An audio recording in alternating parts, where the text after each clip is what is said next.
早茶餐廳裏，一家4口圍坐餐桌吃點心，媽媽夾蝦餃，爺爺端茶杯，孫子救叉燒包，滿是溫馨。地鐵站台上人很多，上班族轉着地鐵卡準備進站。電子屏顯示荃灣線3分鐘後往中環方向發車。街頭茶餐廳櫃台前，伙計給顧客遞菠蘿油，顧客付款，櫃台上還擺着熱奶茶和凍檸茶的玻璃罐。街市蔬菜攤前，係花圍裙的攤主給阿姨清青菜。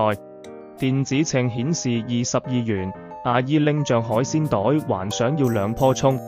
學校門口，學生背着書包排隊進校，老師揮手提醒交作業。旁邊魚蛋小推車前有學生圍着買。寫字樓大堂裏，白領們排隊等電梯，有人拿咖啡杯。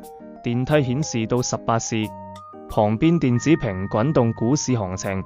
傍晚公園內，老人在長椅上打麻將，媽媽推嬰兒車散步，小朋友跳繩，遠處能看到高樓。便利店裏，顧客在貨架前選飯團，店員在收銀台掃碼，攬床舉有3名字，門口貼着熱食區提示。渡輪上，乘客靠欄杆眺望對岸會展中心和摩天輪，有人舉手機拍照。渡輪側面寫着天星小輪。菜市場海鮮攤，攤主給顧客撈活蝦。